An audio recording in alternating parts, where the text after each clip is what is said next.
15e cérémonie des vœux, c'est pour nous un rendez-vous important, l'occasion de faire le point sur ce que nous avons fait, sur ce que nous avons l'intention de faire durant l'année 2016. Alors, bien évidemment, pour démarrer une cérémonie, il faut parler un peu aussi économie. Je le fais chaque année bien volontiers, car il faut saluer quelques arrivées de nouveaux postes, à de nouvelles fonctions. Je voudrais d'ailleurs saluer le nouveau directeur du Centre nucléaire de production d'électricité, qui a pris ses fonctions il y a quelques mois, François Goulin. Lui souhaitait officiellement la bienvenue, avoir une pensée pour son prédécesseur, Antoine Assis, qui est parti à des responsabilités importantes sur le plan national. Rappeler une nouvelle fois le poids de la centrale dans l'économie gravelinoise, mais dans l'économie dunkerquoise et plus généralement dans l'économie de notre région, Nord-Pas-de-Calais et Picardie. Désormais, 85 recrutements en 2015, 85% de ces recrutements issus de la région, 1720 salariés, c'est considérable, 250 entreprises prestataires, 2500 intervenants, donc c'est presque 4000 personnes sur site en permanence au niveau de cette centrale nucléaire de Gravelines qui, vous le savez, va entreprendre des travaux considérables dans les prochaines années, le grand carénage, toutes les mesures post-Fukushima, avec une action citoyenne très prochainement. Donc chacun aura à se mobiliser sur cette fameuse distribution des pastilles d'iode pour les communes dans un rayon de 10 km de la centrale. Je ne vais pas expliquer dans le détail, mais vous aurez l'occasion d'être informés, donc pour faire en sorte de se protéger, de charger la thyroïde, si l'improbable, malheureusement, devait arriver. Donc cette mesure va être mise en œuvre à compter du mois de février, et donc chacun aura à aller retirer ses pastilles d'iode dans les différentes pharmacies de ce secteur, des 10 km autour de la centrale. Alors, la centrale, derrière elle, nous avons la chance d'avoir pas mal d'entreprises. Nous avons sauvé Aquanor, je pense qu'on peut utiliser cette expression, sauvé Aquanor, qui était en grande difficulté. Et c'est là qu'on mesure que lorsque les pouvoirs publics s'en mêlent de façon globale, on arrive quand même à sauver les entreprises que peu de personnes auraient imaginé que nous puissions sauver. Donc je voudrais vraiment remercier l'action de toutes celles et ceux qui se sont mobilisés, et notre sous-préfet, Henri Jean, pour qui j'ai une pensée, qui vraiment s'est démené, je pense qu'on peut utiliser cette expression,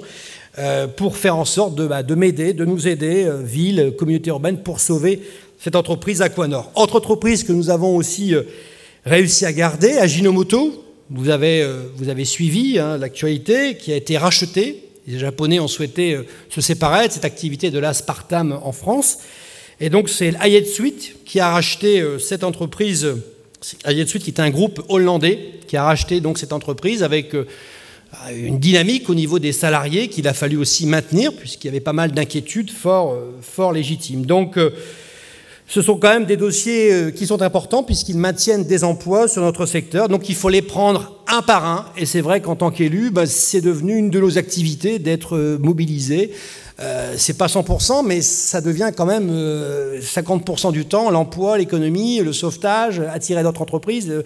C'est quand même devenu quelque chose d'essentiel dans la fonction de maire, qui nous oblige aussi à être à niveau, puisqu'il y a un certain nombre d'éléments à intégrer en permanence, les lois évoluent, et il faut donc suivre l'actualité. Autre élément important, Aluminium Dunkerque. Là aussi, un travail parlementaire qui a été mené à la fois par les députés et les sénateurs sur le prix de l'électricité. Vous savez, le prix de l'électricité, la dérégulation. Oui, la dérégulation, mais attention à la dérégulation, puisque Aluminium Dunkerque est là, puisqu'il y a un prix de l'énergie qui est à un certain niveau. Et donc, si ce prix de l'énergie vient à flamber, bien évidemment, ils vont remettre en question leur implantation ici, dans le Dunkerquois. Donc, Aluminium Dunkerque... on se mobilise, puisque c'est un travail parlementaire qu'il faut mener. Je remercie à nouveau les parlementaires, et je me félicite aussi qu'Aluminium Dunkerque investit 100 millions d'euros investis en 3 ans, 574 salariés, donc c'est quand même aussi une entreprise à cheval sur la plage et sur Gravelines, tout à fait considérable. Là aussi, un nouveau directeur qui est arrivé, vous le voyez, pas mal de changements à la tête de nos entreprises du secteur, Guillaume Degois. D'autres entreprises très importantes qui ont une forte croissance, ADF Tarlin, presque maintenant 500 salariés. Philippe, tu l'as vu aussi grossir cette entreprise. L'action du club Gravelines Entreprendre, que je tiens aussi à saluer. Et rappeler aussi une chose importante, et d'ailleurs la présentation de Philippe Boudier le révélait, 38% des entreprises du Dunkerquois sont détenues par des capitaux étrangers. Donc ça montre quand même à la fois une attractivité, mais quelque part aussi la nécessité d'avoir une promotion à l'international permanente pour faire en sorte que Dunkerque reste un point bien identifié sur la carte des investisseurs potentiels. C'est le rôle de Dunkerque Promotion. C'est vrai que c'est une association qui joue un rôle important et je suis heureux d'y siéger et d'apporter modestement ma pierre à l'édifice. 38% d'entreprises qui emploient 44% des salariés. Donc presque un salarié sur deux travaille pour des entreprises à capitaux étrangers. Donc la nécessité d'ouvrir notre pays, donc c'est un autre sujet, mais qui relie ce sujet de l'emploi à la nécessité d'avoir un pays ouvert et une Europe aussi ouverte aux investissements économiques tout entiers. Et puis bien sûr, nos entreprises sont présentes parce qu'il y a le port ouest, ce grand espace, 3e port de France, le grand port maritime de Dunkerque, qui va lui aussi faire beaucoup de travaux, non loin d'ici, qui va agrandir le cercle d'évitage des navires pour que les navires puissent mieux pivoter dans le bassin, si je puis dire, puisqu'il y a des investissements qui vont se faire. L'extension du bassin de l'Atlantique, là je voudrais aussi rassurer tout à chacun, nous n'allons pas couper la route qui relie Gravelines à Lone-Plage, parce qu'il y a certains plans qui coupent la route, on a d'ailleurs parlé, Philippe, qui coupent la route de Gravelines à Lone-Plage. Je voudrais quand même vous rassurer, il n'en est pas question. Nous aurons un grand débat, d'ailleurs un grand débat public, là aussi, le débat sur l'eau, mais il y aura aussi le grand débat public portuaire en 2016 avec Stéphane Raison, le président du port, puisqu'il est, il est aussi dans une logique de dynamique. Il faut continuer d'attirer des entreprises. Nous avons la chance d'avoir des espaces fonciers disponibles et on est même en train déjà d'en envisager de nouveaux. Vous avez vu l'enquête publique qui a été lancée sur le territoire de Saint-Georges-Bourbourg, donc pour faire en sorte d'accueillir aussi, parce qu'il faut s'y prendre longtemps à l'avance, les procédures sont telles qu'il faut vraiment anticiper pour faire en sorte que notre territoire reste attractif et surtout prêt, le jour venu, à attirer des entreprises.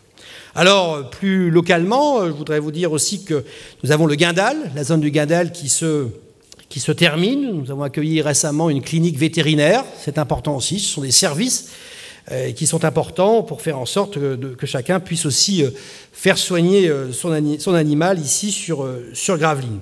Nous avons aussi une réflexion sur la zone des cartonneries. Vous savez que nous avons racheté des cartonneries qui ont malheureusement fermé il y a quelques années. Et nous avons là à disposition plusieurs hectares. Donc je réfléchis à une zone tertiaire. Je crois que ça nous manque un petit peu à Gravelines, une zone tertiaire, complémentaire à ce que nous avons.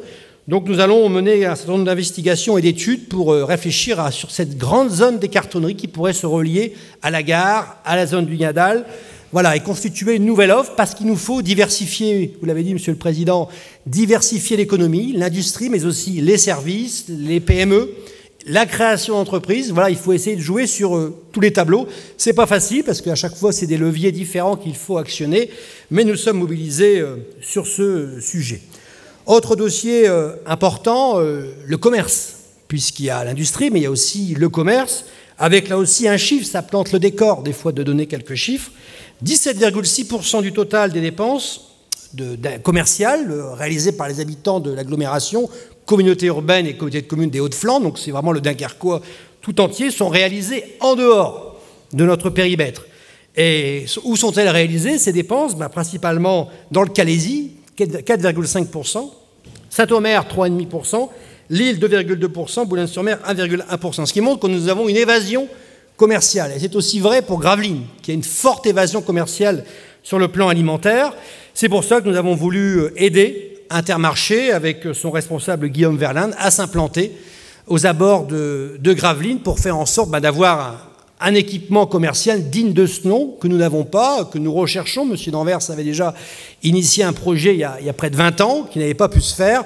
Il a fallu retrouver des terrains. Je ne vous raconte pas tout, ce serait fastidieux, mais vous dire que nous avons trouvé des terrains. Les terrains sont classés, donc nous allons pouvoir réaliser cette opération d'accueillir un nouvel déplacé. Ce n'est pas un nouvel équipement, c'est un déplacement d'un équipement qui est installé aux huttes, et donc avec quelques autres magasins autour. C'est important pour Gravelines de garder quelque part les clients, les consommateurs, et après d'avoir un retour sur le centre-ville et d'éviter l'évasion commerciale, vous l'avez vu notamment sur le Calaisis. Nous avons fait aussi une action assez originale pour les commerçants d'ailleurs. Nous avons fléché tous les commerces.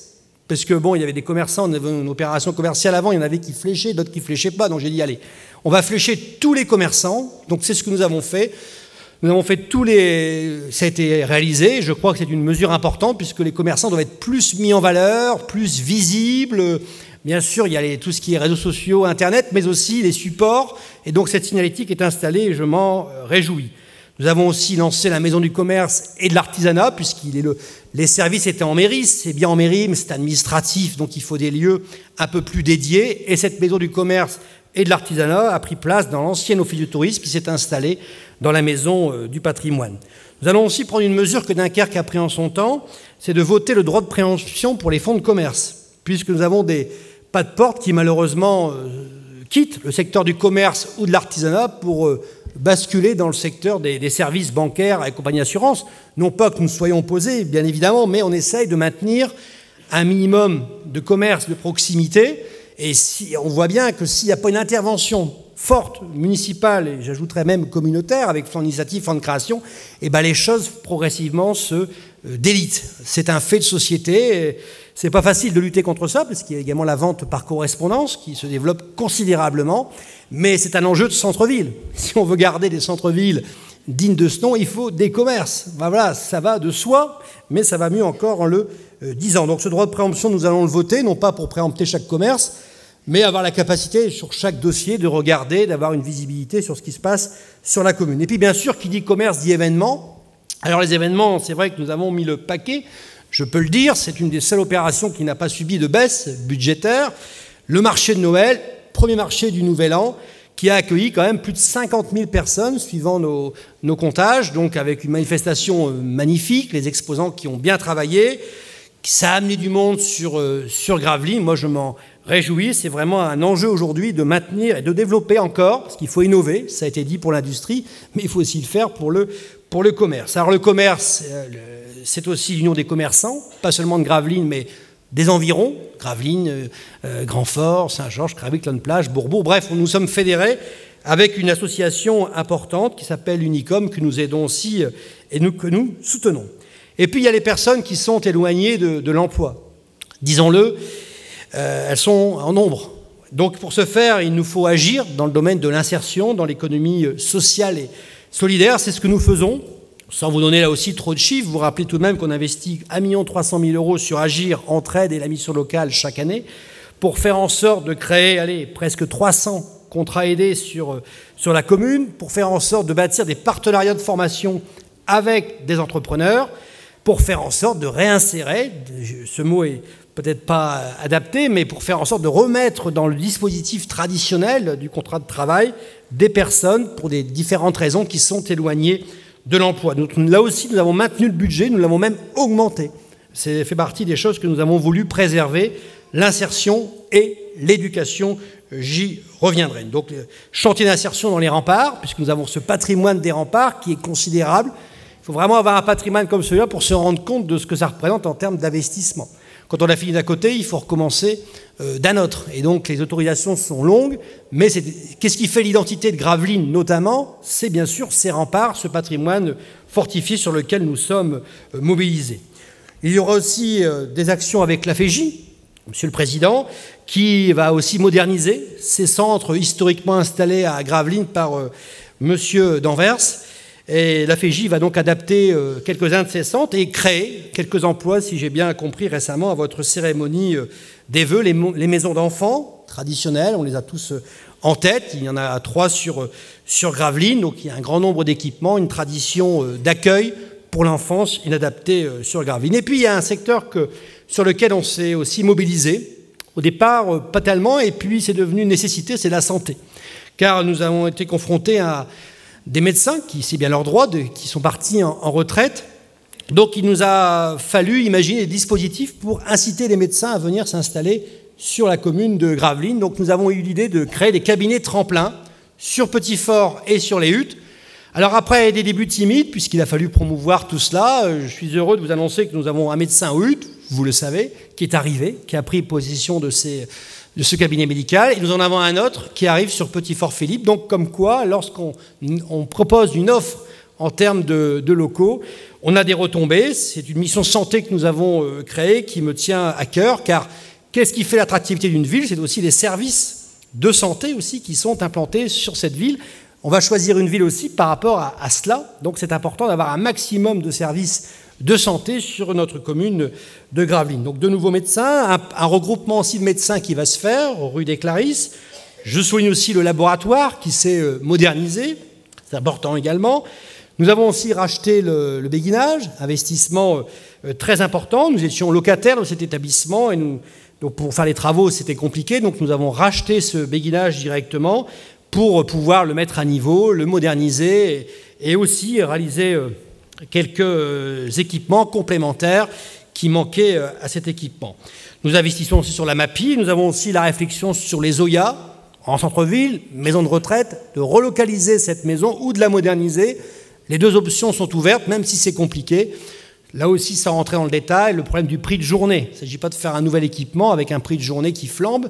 Donc il faut réussir à trouver un équilibre dans tout cela. Mais nous travaillons sur ce projet car il nous faut également tenir compte des personnes atteintes de la maladie d'Alzheimer et donc de la nécessité d'avoir des soins adaptés dans des maisons de retraite adaptées pour les accueillir dans de bonnes conditions. Et puis, donc, j'ai parlé de l'industrie, j'ai parlé des services, j'ai parlé de l'insertion. À côté de cela, il y a aussi le tourisme, la qualité de vie. Tout cela fait aussi la vie touristique de notre agglomération. Je pense personnellement, c'est historique, vous le savez, j'ai été avant d'être maire de cette commune, directeur de l'Office du tourisme pendant 10 ans. J'ai exercé aussi des fonctions sur la Côte d'Opale. Donc j'ai vraiment la volonté de développer le secteur touristique dans notre belle région. Le tourisme des mémoires aura l'occasion, avec ce fameux film qui va être tourné, ça va être des projecteurs sur Dunkerque. Donc il nous faut mieux utiliser notre patrimoine. Et là, c'est vrai qu'on a des beaux exemples à côté. Nos amis belges, ils savent faire, comme on dit. Donc il nous faut mieux mettre en avant ce que nous avons, peut-être un peu moins avec le secteur public, mais un peu plus avec le secteur privé. Car voilà, il faut des idées nouvelles, il faut des technologies nouvelles, il faut une commercialisation nouvelle. Voilà, je pense qu'il nous faut être imaginatif aussi sur ce secteur. Sur les rives de l'A et de la Colme, j'aperçois quelques maires, c'est quand même 200 000 nuitées qui sont réalisées chaque année. Donc ce n'est pas rien. Donc c'est quand même des choses tout à fait concrètes. L'Office de tourisme a eu des nouveaux locaux. Nous jouons aussi la carte de l'accueil des camping-cars avec la communauté urbaine. Il y avait aussi une étude qui a été lancée à la demande de la ville de Grand-Fort-Philippe.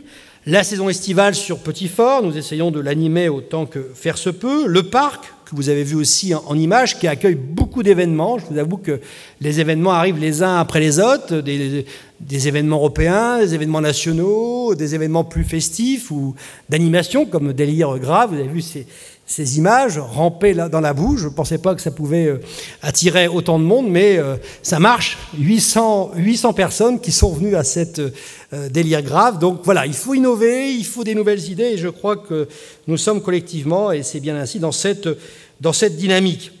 Nous aurons aussi un opérateur à désigner pour le deuxième plan d'eau du parc. Là aussi, 6 propositions. On va devoir choisir un opérateur, dont des opérateurs nationaux. J'ai l'UCPA qui veut venir à Gravelines. Voilà, c'est important.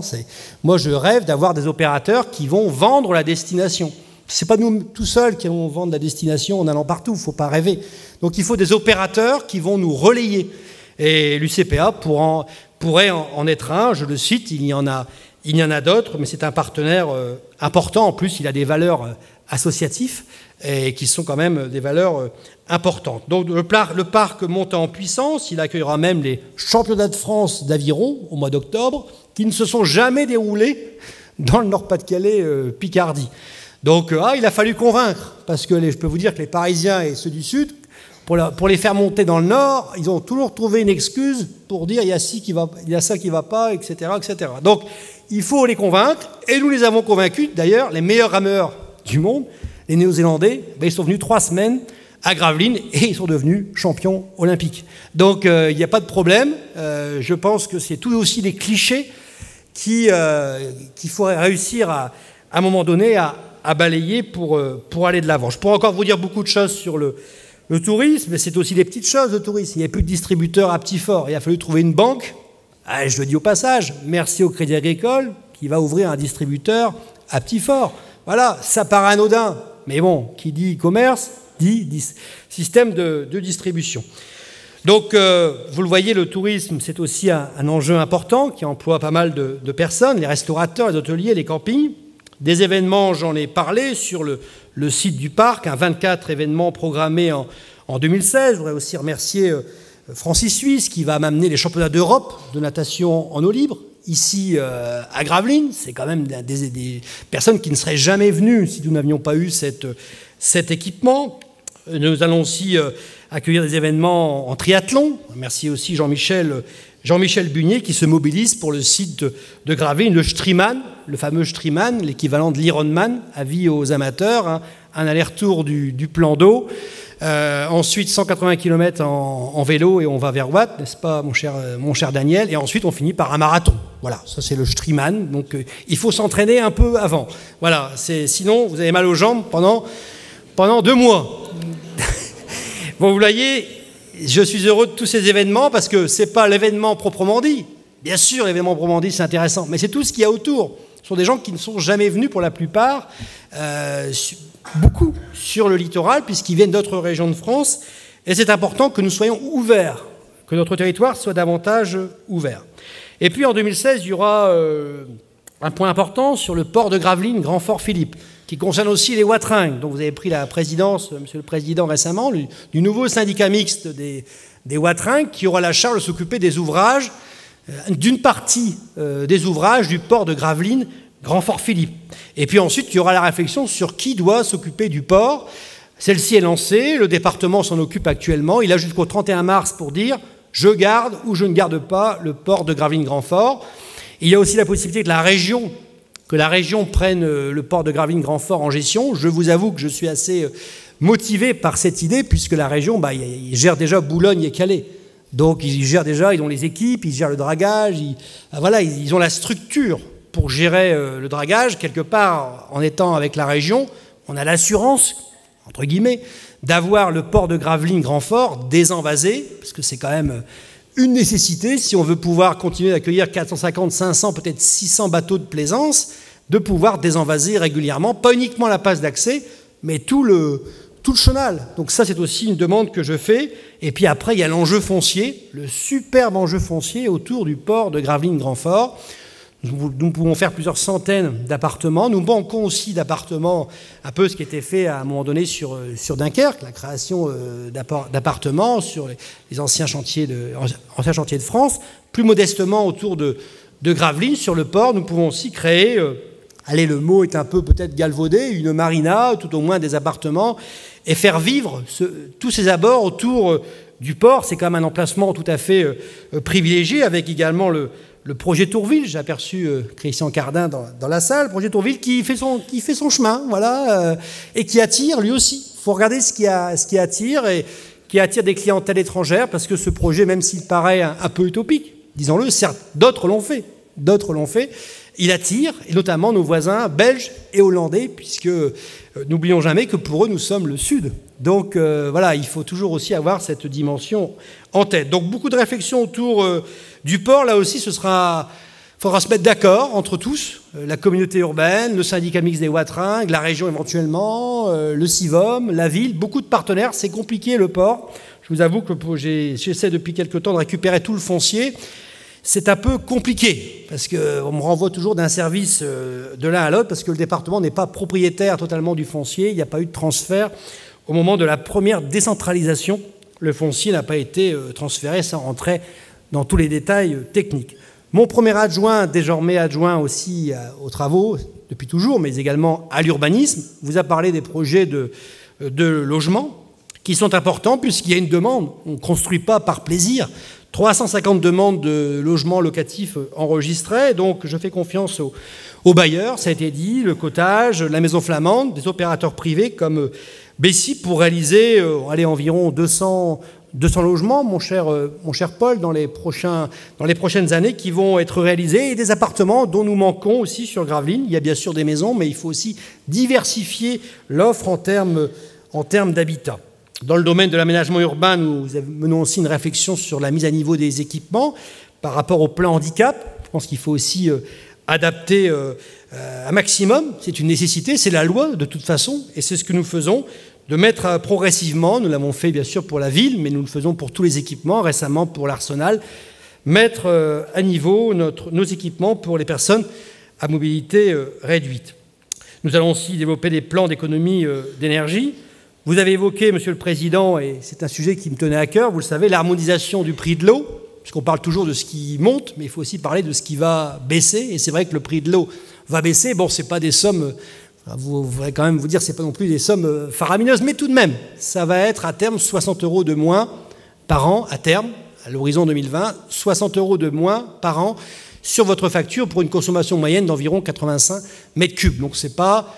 Voilà, c'est quand même quelque chose qui est important dans un domaine de la fiscalité où, globalement, ça monte plus souvent que ça ne baisse. Donc ça, c'est un enjeu et je suis très heureux que les maires, notamment ceux de l'Est, qui vont supporter cette petite augmentation et accepter cette proposition que je leur ai faite. Alors, la ville, c'est bien sûr beaucoup de choses, mais c'est aussi la culture. Je n'oublie pas la culture. Vous avez vu les images du son et lumière que nous avons souhaité, là aussi, maintenir, malgré les difficultés. 4000 spectateurs, dont une majorité, là aussi, extérieure aux Gravelinois. Donc il faut s'en réjouir et il faut continuer. Voilà, il faut s'accrocher pour faire en sorte que cette dynamique elle se poursuive sur 2 week-ends, donc à la fin du mois d'août, puis 300 bénévoles qui se mobilisent. Je pense que c'est quelque chose d'important. Certains deviendront peut-être figurants du film, parce que voilà, ils sont peut-être habitués à cette dynamique de jouer, entre guillemets. Donc je crois qu'il y a un message à faire passer. Ce serait sûrement sympathique d'avoir des personnes qu'on connaît dans tous ces figurants. La culture, l'éducation, la réforme des rythmes scolaires, bref, tout ça fonctionne bien à Gravelines. Merci à toutes celles et ceux qui y contribuent. Le sport, la vitalité de nos clubs. Je ne voudrais pas citer un sport plutôt qu'un autre parce que le sport, ça marche historiquement à Gravelines. Chacun le sait ici. Il ne se passe pas un week-end sans que nous ayons des bons résultats dans toutes les disciplines sportives. J'insiste là-dessus. Je voudrais vraiment remercier les dirigeants, les athlètes, les 1300 enfants qui ont fait un stage d'une semaine, parce qu'on a mis en place des stages à la semaine, du lundi au vendredi pendant les périodes scolaires. Ça fonctionne très très bien. Les familles amènent leurs enfants le matin, ils les récupèrent le soir avec nos éducateurs, donc c'est vraiment un grand succès. Nous avons équipé le club de football aussi avec un nouveau terrain synthétique. Nous travaillons pour le clubhouse du parc, pour le club d'aviron qui va s'installer donc sur le parc, puisqu'il est actuellement encore le long de la à Saint-Georges sur la Nous travaillons aussi sur le clubhouse pour le rugby qui n'a pas de locaux propres sur Gravelines. Et puis, monsieur le premier adjoint, vous y avez fait allusion, nous avons le gros morceau sur les bras qui est Sportica. Sportica, nous avons consacré 5 millions d'euros en 10 ans. 5 millions d'euros d'investissement pour maintenir à niveau notre complexe Sportica, polyvalent, hyper polyvalent. Vous savez toutes les activités qui y sont organisées, équipements sur lesquels nous travaillons, car, disons-le, 4 millions d'euros de subventions par an pour équilibrer les comptes.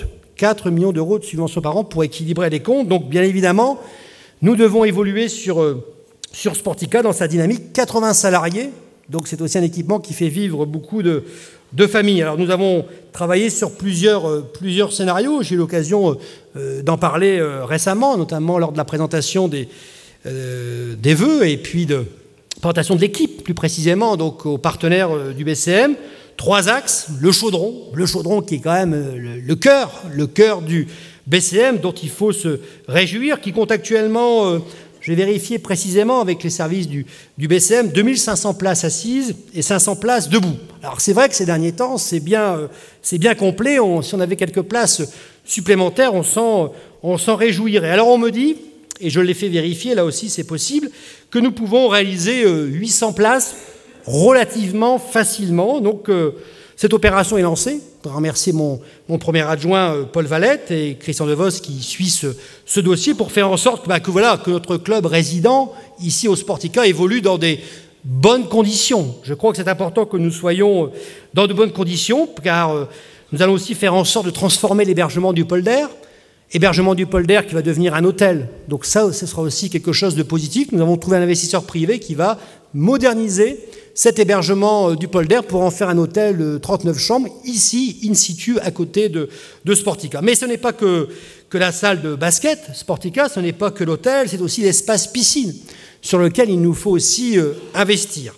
Alors, on ne va pas faire ça, bien évidemment, tout d'un coup, on va étaler, car pas question d'augmenter les taux communaux des impôts locaux, mais nous avons à cœur de faire en sorte de faire vivre Sportica, car c'est vrai, lorsque je me déplace en France, les premières images de Gravelines, et souvent quand je suis dans un taxi à Paris, je pose la question pour voir un petit peu. Donc, allez, une fois sur deux, c'est soit la centrale nucléaire, une fois sur deux, c'est soit le basket à Sportica. Donc c'est vrai que nos images, allez, notre identité est intimement liée. C'est pas lié à Bertrand Ringot, c'est lié à l'histoire. C'est lié à l'histoire de Gravelines, grand fort Philippe, qui a fait en sorte qu'on joue ici au basket, Albert d'Anvers, 1927, vous imaginez? Et donc cette dynamique, progressivement, que nous n'aurions pas réussi, j'ai l'honnêteté de le dire, sans l'aide de la CUN à maintenir à ce niveau-là. Là aussi, il faut aussi équilibrer les choses dans la vie. Et moi, je me réjouis aussi, Monsieur le Président, maire de Dunkerque, que vous ayez aussi ce club de handball, champion de France. Club de handball, champion de France. Si on peut avoir l'équivalent ici à Gravelines, c'est formidable. Ayons une agglomération équilibrée. Moi, on a eu l'occasion d'en parler en toute amitié. Je crois que notre agglomération, et je suis content, moi, que Dunkerque accueille une nouvelle patinoire. Je serais content aussi quand Dunkerque aura un nouveau stade, avec le stade Tribu. Je suis content que Dunkerque ait une belle piscine avec Paul Asman qui accueille les championnats de France, les meilleurs nageurs. Je suis content que Dunkerque Petite-Sainte va avoir aussi un nouvel équipement. Bref, mais je souhaite aussi que nous ayons un équilibre dans cette agglomération. Vous le savez, j'ai eu l'occasion de le dire en toute amitié, et c'est bien que nous puissions nous parler franchement. Je crois que c'est ça aussi la nécessité de l'intercommunalité. L'intercommunalité, mais notre légitimité, nous ne devons jamais l'oublier totalement, notre légitimité, elle est d'abord communale, car c'est aux électeurs, chacun, dans nos communes, à qui nous devons rendre compte sur un programme que nous avons voté. C'est vrai qu'à l'avenir, peut-être que les choses évolueront au niveau de l'intercommunalité. Peut-être irons-nous vers un suffrage universel au niveau des intercommunalités. Pour l'instant, ce n'est pas le cas, donc il nous faut tenir compte des dimensions communales. J'ai pris note de votre proposition, Monsieur le Président de la communauté urbaine, de dénommer cette salle Albert d'Anvers. Je m'en réjouis, bien évidemment. Encore la semaine dernière, un maire d'une commune, c'est Daniel Descott, qui me proposait aussi de dénommer pour le logement, cette fois-ci, un équipement Albert d'Anvers. Nous avons dénommé la place Albert d'Anvers, et je crois que c'est bien que nous ayons aussi à Dunkerque un équipement qui porte le nom d'Albert d'Anvers. Il appartiendra à Alain d'Anvers d'accepter cette proposition. Alain d'Anvers qui était d'ailleurs encore avec nous récemment contre ce fameux match plein à craquer à Sportica, où nous avons battu le co-leader, et je m'en réjouis. Vous le voyez, nous sommes plein de projets, nous avons une belle dynamique, on essaie de bien travailler ensemble, à la fois à l'échelle du CIVOM. Je remercie les maires, toutes les délibérations votées à l'unanimité. Ça aussi, c'est important. Toutes les délibérations votées à l'unanimité depuis 15 ans. C'est pas toujours simple. Il faut faire des concessions. Mais on y arrive, on discute, et puis on trouve des accords. Et je sais que vous avez à cœur, Monsieur le Président, que ce soit le plus possible, même si parfois, c'est pas toujours évident de se mettre d'accord sur tout. Ce serait pas marrant, d'ailleurs. Ce serait pas marrant si on se mettait d'accord sur tout. Je crois qu'il faut quand même qu'on ait des sujets de débat. Et je crois que c'est bien ainsi que nous puissions fonctionner dans cet état d'esprit.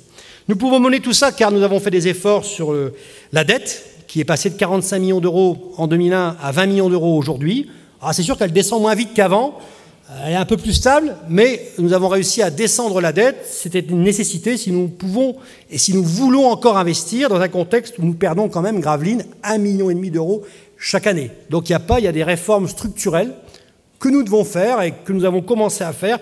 C'est pas facile de s'interroger sur faut-il maintenir 2 piscines, etc., etc. C'est ça le type de questionnement que nous avons. Mais voilà, ce sont des sujets qui sont devant nous, trouver des équilibres à différents niveaux pour faire en sorte que Gravelines, finalement, à l'ouest de l'agglomération, soit aussi un pôle. Un pôle, je crois que c'est une chance que nous ayons une agglomération avec un pôle central puissant, 100 000 habitants. Je crois que c'était aussi une bonne chose de fusionner Dunkerque, Saint-Paul et Fort-Mardic, mais aussi à l'ouest, une dynamique quand même importante d'environ 40-50 000 habitants, si on élargit un petit peu la totalité des habitants.